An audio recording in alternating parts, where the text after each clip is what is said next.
Good morning student, how are you. जैसा कि आप जानते हैं अभी कौन सा सीजन चल रहा है, रेनी सीजन। और रेनी सीजन में आपका ह्यूमिडिटी बढ़ जाता है। ह्यूमिडिटी मतलब आपको थोड़ा चिपचिपापन लगता है बॉडी पे भी इस तरह से, तो उसको बोलते हैं एयर में वाटर मॉलिक्यूल का बढ़ जाना, दैट इज कॉल्ड ह्यूमिडिटी। ठीक है, तो आप इसके बच के रहिए थोड़ा सा, क्योंकि कोरोना इस मौसम में ज्यादा फैलने के चांसेस रहते हैं। ठीक है, तो हम जैसे कि बात कर रहे थे कोरोना से ही रिलेटेड, वो क्या है, वायरस, बैक्टीरिया, फंगाई, ठीक है, और हमारे प्रोटोजोआ एंड एल्गे। हम इन्हीं की बात कर रहे हैं क्योंकि ये तो बहुत छोटे हैं, लेकिन कई बार ये बहुत डेंजरस होते हैं। जैसे कि कोरोना इससे फैला है आपके कोविड-19 वायरस से।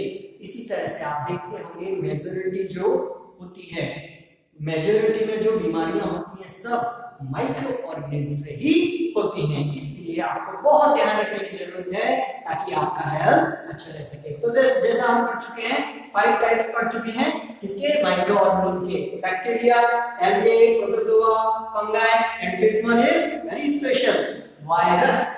क्या, वायरस। ठीक है, देखिए वायरस क्यों अलग है, क्योंकि बेटा ये जब बाहर रहता है तो एकदम मरा हुआ, ठीक है, लेकिन जैसे ही किसी बॉडी के अंदर एंटर करता है ये हरकत में आ जाता है। अब मैं तुमको बताऊंगा, ठीक है। तो वायरस क्या करता है, दूसरे की बॉडी में जाके एक्टिव होता है, सेकंड नहीं होता है। तो ये हम कुछ एग्जांपल भी याद रखेंगे कि कौन कौन से एग्जांपल होते हैं, और थोड़ा सा इनका इंट्रोडक्शन फिर से लेते हैं। जैसे कि बैक्टीरिया, बैक्टीरिया आम भाषा में सिंगल सेल होते हैं। कैसे होते हैं बताइए, सिंगल सेल, एक ही सेल है लेकिन तहलका मचा के रखा हुआ है इसमें, ठीक है, केवल एक सेल का प्राणी है ये, ठीक है, लेकिन फिर भी सबसे ज्यादा तहलका बैक्टीरिया मचाता है वायरस के साथ, ठीक है। इसी तरह से एल्गे, ये बैक्टीरिया आपको आसपास बहुत सारी जगह देखने को मिल जाएगा, ठीक है, इसलिए हाथ प्रॉपर धोते रहना है, ठीक है। एल्गे, एल्गे ज्यादातर आपके कहां मिलते हैं बेटा, वाटर में, जैसे आप शी है, ओशन है, उसकी जो लैंड सरफेस है वहां ज्यादा आपको देखने को मिलेगा। ये प्लांट तरह का होता है, ठीक है, प्लांट जैसा होता है, ठीक है, लिविंग ऑर्गेनिज्म है, ओके। और इसका एग्जांपल याद रखिए, स्पाइरोजाइटा। इसी तरह से बैक्टीरिया का लैक्टोबैसिलस आप याद रख सकते हैं, और भी है। एल्गी का आपको याद रखना है स्पाइरोजाइटा, ठीक है। स्पाइरोजाइटा ये ज्यादातर वाटर में मिलते हैं, कहां मिलते हैं, वाटर, वाटर इनकी पसंद है। प्रोटोजोआ, प्रोटोजोआ भी बेटा सिंगल सेल होते हैं। कैसे होते हैं, सिंगल सेल। और सेल का थोड़ा इंस्ट्रक्शन, ये सेल के बारे में थोड़ा पता है कि cell is the fundamental unit of our body. सबसे छोटा सेल हमारी बॉडी का स्ट्रक्चर बनाना है, ठीक है, सेल से ऑर्गन, ऑर्गन से हमारी बॉडी, ठीक है, cell, tissue, organ and then our body.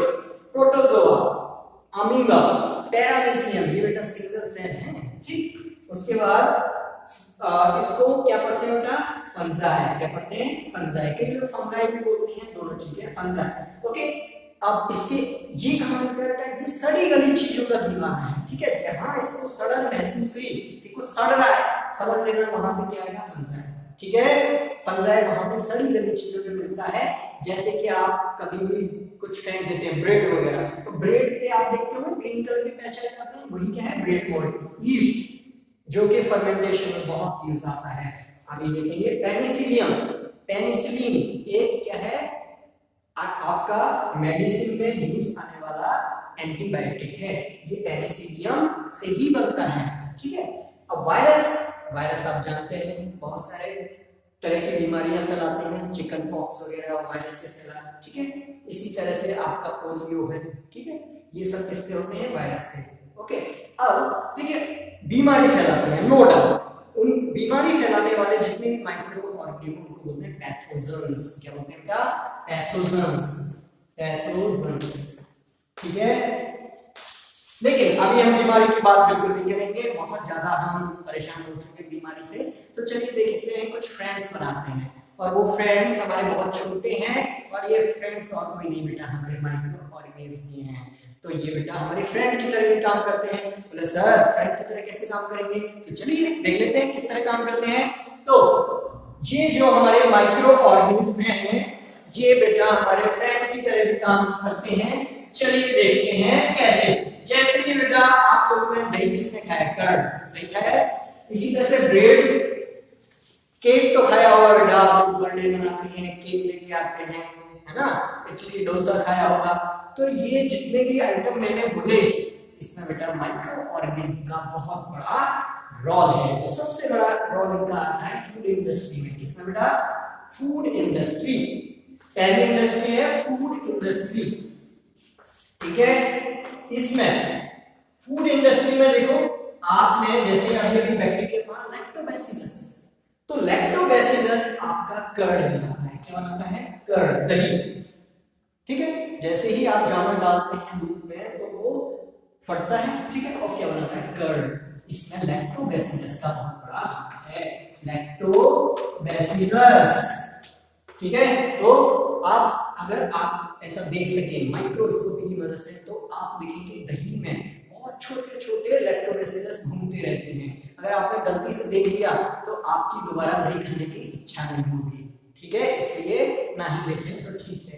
Curd बन गया। इसके बाद आपका ब्रेड वगैरह, ब्रेड है या फिर आप इडली, इडली जो होता है उसका आटा, इडली का आटा, ठीक है।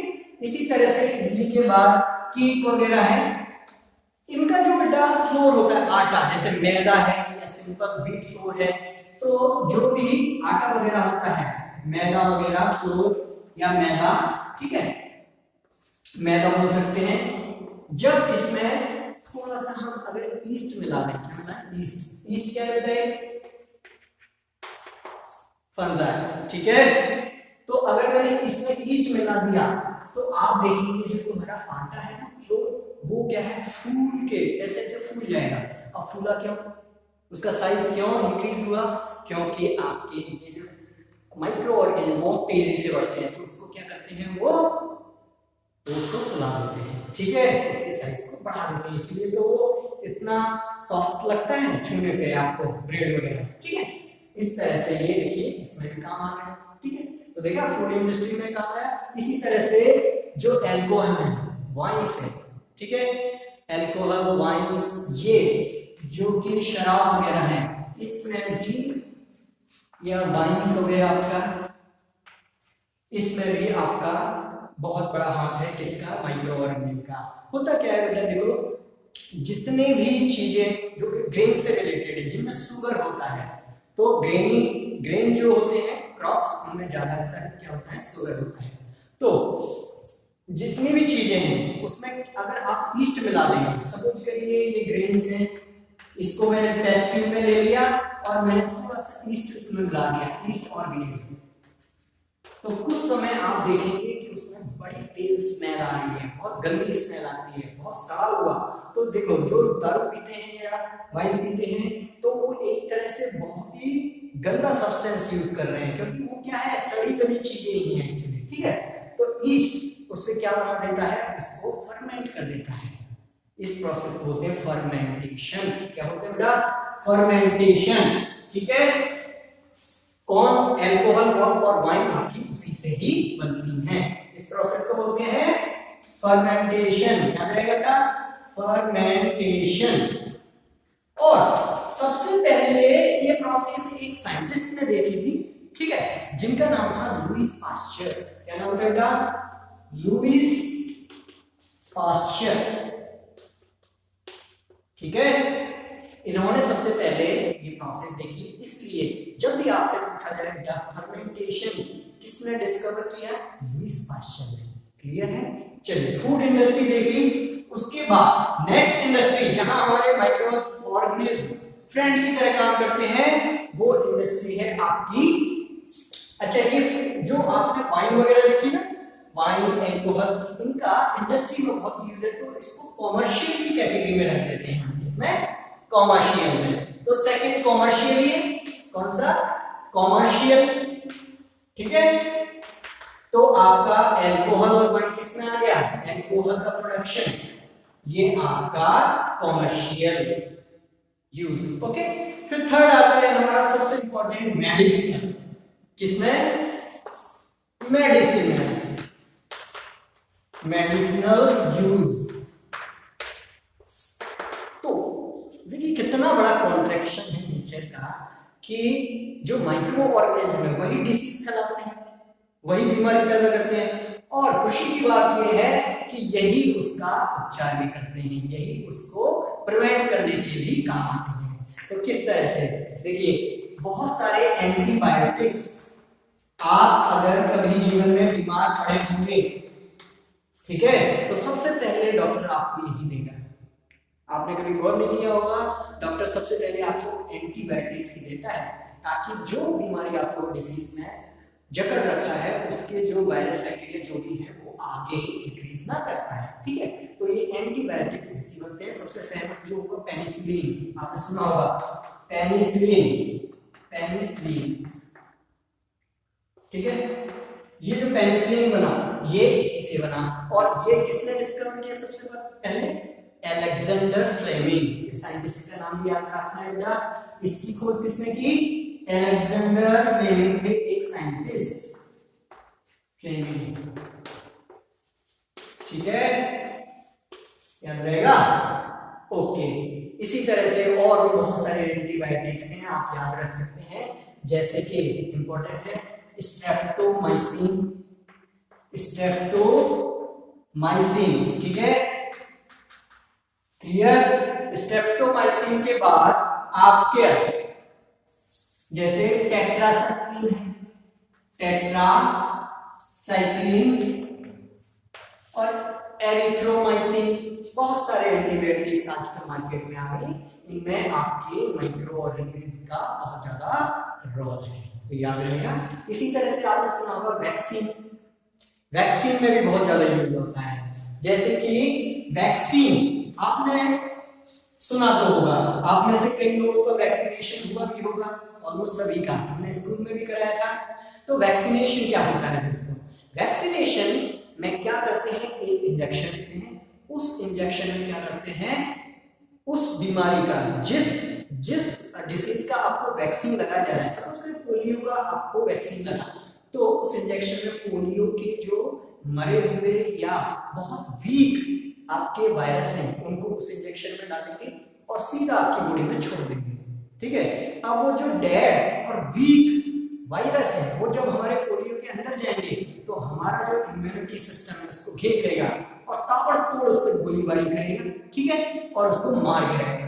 और अगली बार अगर पोलियो का कोई मजबूत भी आया तो वो उसको तुरंत पहचान लेगा, क्योंकि पहचानने में टाइम लग जाता है, दोस्त है कि दुश्मन है। आजकल ये दिक्कत हो गई है, समझ में नहीं आता, पहचानने में बहुत दिक्कत होती है कि दोस्त है कि दुश्मन है। तो इस बार जब दोबारा आएगा पोलियो तो तुरंत समझ जाएगा भाई दुश्मन है, पहली बार में देखते ही गोली मार देगा, तो आगे के लिए हम सुरक्षित हो गए। इसी को बोलते हैं वैक्सीनेशन। क्या बोलते हैं बेटा? वैक्सीनेशन।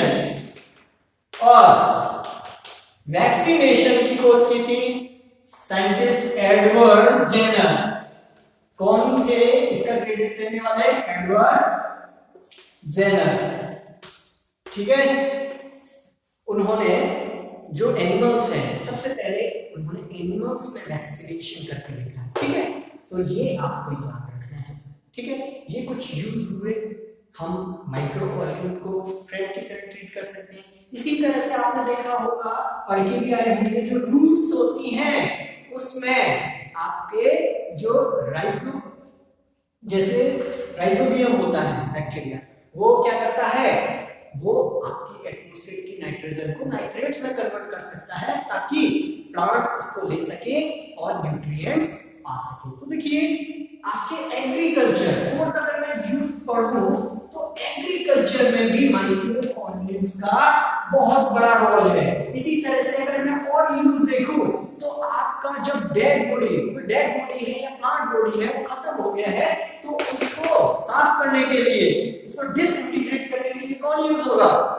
Micro organism. आपने देखा होगा डेड बॉडी बहुत सारे माइक्रो ऑर्गेनिज्म आते हैं, वो एनवायरनमेंट को क्लीन करने का काम करते हैं, तो फिर यूज हो सकता है environmental use in cleaning of environment, ठीक है। तो बेटा आज जितना भी हमने पढ़ा उससे समझ में आया कि आपके माइक्रो ऑर्गेनिज्म फ्रेंड की तरह ही ट्रीट करते हैं। तो इतना समझ में आया, थैंक यू वेरी मच। आगे का सेक्शन हम नेक्स्ट लेक्चर में पढ़ेंगे। Till then have a nice day, thank you.